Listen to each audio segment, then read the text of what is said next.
Creating a base design in Rust is all about balance. It has to be simple enough to set up in a high pressure situation while also sturdy enough to withstand any offline raid attempts. It also has to be set up to offer enough mobility for you to move swiftly throughout your base in the event of an online raid. Designing a base in Rust is not about the rocket cost, it's about achieving the perfect level of balance for you and your playstyle. Today I'll be bringing you a pretty solid solo duo trio Rust base design. This Rust base design will allow you to move freely enough throughout your entire base no matter where your teammates go AFK. The design itself also offers pretty significant offline raid protection, so you can go to bed being fairly confident. I've also left the third floor open so you can either make a minicopter hangar or a shooting floor, whichever one you think is more important for your playstyle. I'll be dropping the Builder Sanctuary code later on in the video after the build, so make sure you watch the whole thing and stick around for that, so you can go and experiment with whatever you want to add to your own third floor. Anyway, let's get started with the tour of this Rust base design. So we got our roof ramp leading up to the airlock.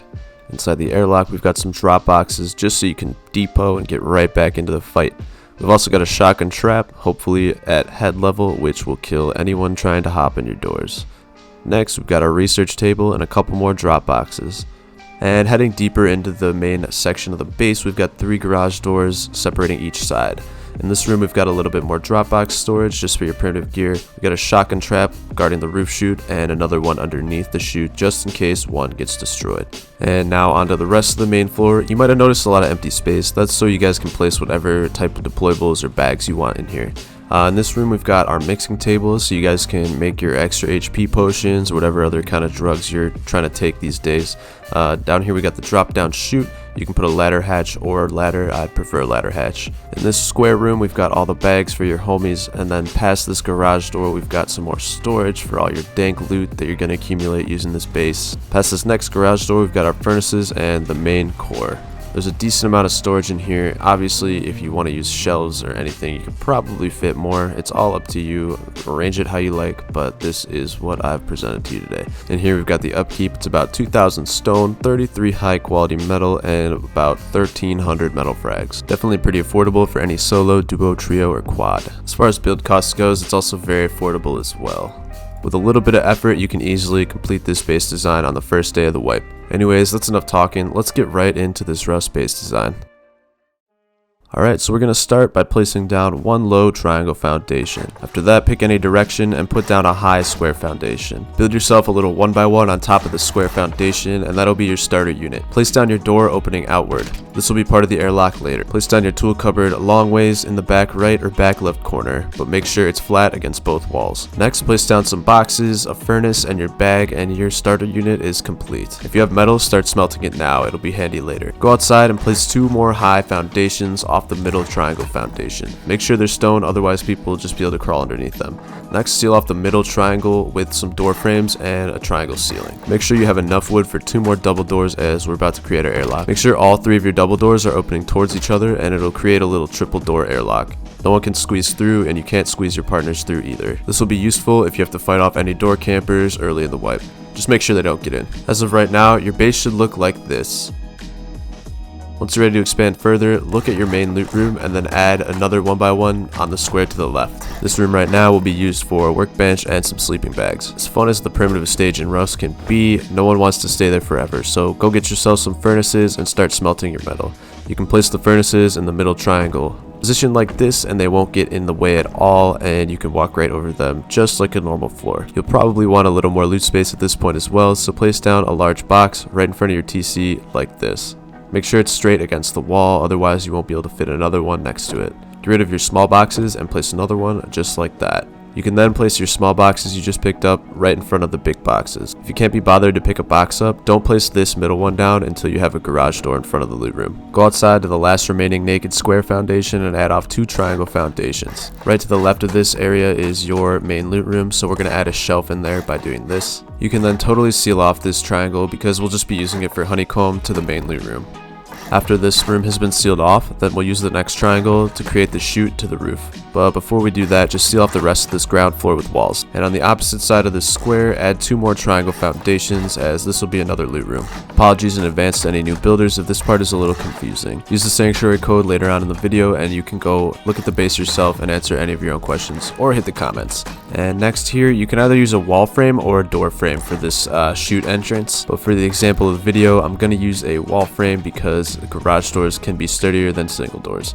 We'll use a furnace for a jump up if you don't have a ladder yet. Next, just hop up to your roof and create the top section of your chute. If this is going to be your front door for the time being, make sure you use a metal double door as they open and close faster than garage doors. Before you place any sort of jump up to the roof, place a shelf inside the loot room next to your chute, otherwise you won't be able to place it later once you use the triangle roof jump up. Now that you have your shelf, go outside and place down a triangle foundation, upgrade it to stone, and then place down your triangle roof. You have to place it before you place a wall next to it, otherwise the top half of the wall will still be showing. If your roof ramp is too high to jump up to 100% of the time, add another foundation here so it's a little easier to get up. Once you're at this section of the build, make sure you start focusing on getting garage doors just so it's a little bit harder to raid through doors early on in the wipe. After all, if you have the garage door BP, there's literally no reason to craft double doors unless you're making an entrance. Once you have the resources, go up to your roof and start adding on that second floor. If you haven't added on your foundations underneath this part yet, just add some triangle floors and add the honeycomb after you're done. Place a door frame right outside your roof ramp and then place normal walls around the rest of the perimeter, and then seal off the entire floor with normal floors except one slot that you'll be using for your chute, which will be in the corner I was just jumping in. You can create your airlock there and then seal it off with a wall so you have a spot for your drop boxes. Create your chute in this corner by placing down a half wall and then placing a triangle floor on top of it. Then feel free to roof off the rest of this top floor. You want to get these floors made out of metal, otherwise it'll be insanely cheap to rocket raid using splash damage early on. Add a wall frame outside your chute just so you can later fill it with a garage door, and then add another entrance on your roof. You don't have to make this chute just as I do, you can make whatever type of design you like to make for your chutes. To make our second floor loot room, we'll place a wall with the hard side facing the front door, and then place a half wall and put 2 triangle floors in here to create a shelf. Upgrade them to stone or wood, whatever you want, and then you can add your boxes. After you placed all your boxes, seal this room off with a window, so that way you can add a reinforced glass window to make it more expensive to get into this loot room. Add wall frames inside the middle triangle of this main room so you can fill them with garage doors later. Upgrade the 4 floors on top of the core up to HQM as soon as possible. Make sure that these 3 main square foundations are also upgraded to HQM. Now go outside and add some honeycomb outside of every high armored foundation you just made. You can make it metal or stone, it doesn't really matter. Also, don't forget to honeycomb right outside the chute. You want it 2 layers high so people can't just raid one wall and get right to the entrance to your main loot. The stronger that area is, the more mobility you'll have during an online raid. During the build, I forgot to honeycomb right here earlier. Make sure you do this ASAP. You don't want those soft sides of the floors exposed at all. Also, just reiterating, you want every single armored foundation covered. You don't want to leave any of those exposed, just so people don't know how wealthy you might be. After we're done here, we'll set up our drop box loot rooms in the airlock. Create another half-height triangle shelf, and then add barbecues on the bottom shelf. After that, you can place small boxes underneath the barbecues for some easy, compact storage. Place a large box on the top shelf with a glowing skin preferably so it distracts the eye from the shotgun trap underneath. To place the shotgun trap perfectly, stand where you want it to be shooting and have it pointing exactly towards where you are. You want it to be as close as possible to being behind the door so there's less of a chance that people will see it. Remember all those wall frames we put in? Yeah, start spamming garage doors in them if your metal frags have cooked. Begin setting up your deployables as they become available to you. And don't forget your mixing table. You can't cook any teas without it. Make sure that you metal up your roof as soon as possible. You don't want easy splash damage for top-down raids. If you don't want people to be able to splash your whole roof, but you also don't want to add anything to the top, put 1 layer of half-height triangle honeycomb in the middle triangle on your roof. If you see any vulnerabilities while you're building that you're nervous about, feel free to double sheet metal honeycomb. The build cost I posted at the start of the video is with double sheet metal honeycomb on certain parts of the base, so once you have the resources, upgrade all the walls in your TC room to HQM as well. Don't forget to add boxes everywhere too.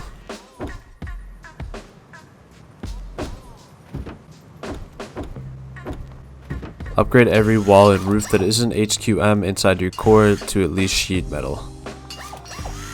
Upstairs as well, make sure you upgrade every wall on the square that faces the outside of the base up to sheet metal as well. You got to keep all that dank loot safe. And with that, I think that's pretty much going to do it for this rust base design, guys. If you have any questions, feel free to comment down below. I'm going to be trying to get back to all the comments on this video, so just be patient and I'll probably get back to you. If you don't want to wait for me, because sometimes I can be slow responding to comments, definitely go check out the Builder's Sanctuary code and examine the base for yourself.